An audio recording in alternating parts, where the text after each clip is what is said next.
முன்னாடியெல்லாம் என்ன பண்ணாங்க அப்படின்னா, நல்லா விஷுவலா பண்ணிட்டு இருந்தோம். ஒரு 2, 3 வருஷத்துக்கு முன்னாடி. ஈவன் நானே அப்படிதான் யூஸ் பண்ணிட்டு இருக்கேன். பட் இனிமே அது ஒர்க் ஆகுமான்னா ஆவாது. சரி நீங்க கூகுள்லயே போயிட்டு, இல்ல இன்ஸ்டாகிராம்லயே கூட போயிட்டு நீங்க போய் தேடி பாருங்க ரெஸ்யூம்ன்னு சொல்லிட்டு. கூகுள் தேடுனா உங்களுக்கு தெரியும். நல்ல பெரிய பெரிய எம்என்சி கம்பெனில செலக்ட் ஆன ரெஸ்யூம்ஸ் எல்லாம் போட்டு வச்சிருப்பாங்க. ஓகேவா?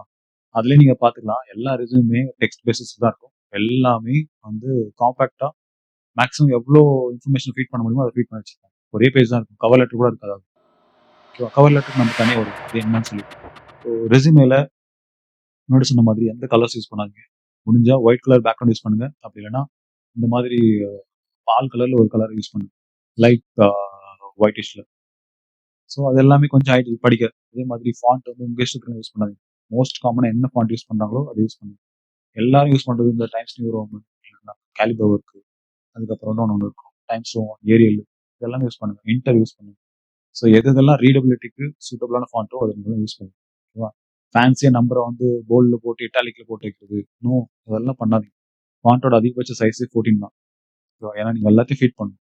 இல்லையா? உங்களோட டைட்டிலோட சைஸ் எல்லாமே பார்த்தீங்க அப்படின்னா 15 தான். உங்க நேமோட சைஸே பார்த்தீங்க அப்படின்னா 16 தான். அவ்வளோதான். அதுக்கு மேல உட்காந்து பெருசா என் பேர் தெரியணுன்றதுக்காக போடக்கூடாது. ஏன்னா இட்ஸ் நாட் அட்வர்டைஸ்மென்ட். அவங்க லிட்டரலா உங்கள வந்து மேல இருந்து கீழ வரைக்கும் பார்க்க தான் போறாங்க. கேஸ் நீங்க மேட்ச் ஆயிருந்தீங்க அப்படின்னா. ஓகேவா? ஸோ இங்க உங்களுடைய டிசைன் ஸ்கில் எல்லாம் காட்ட தேவையில்ல. உங்களுக்கு டிசைன் தெரிஞ்சிருந்தாலும்.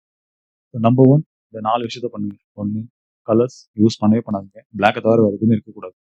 அப்புறம் விஷுவல்ஸ் முன்னாடி சொன்ன மாதிரி ப்ராக்ரஸ் பாரு, அப்புறம் சர்க்கிள் மாதிரி போட்டு அதில ஒரு 70% போடுறதோ, இல்ல 80% போடுறதோ எனக்கு தெரியும். அது எல்லாமே இட் இஸ் கோயிங் நெகட்டிவ்லி. நீங்களே சொல்லிடுவீங்க இல்லையா? நீங்க குவாலிஃபைட் இல்லன்னு சொல்லிட்டு. எப்படியும் 100க்கு 100 போட மாட்டீங்க. யார் போடுவீங்க 100க்கு 100? ஸோ கிராபிக்ஸ் யூஸ் பண்ணாதீங்க.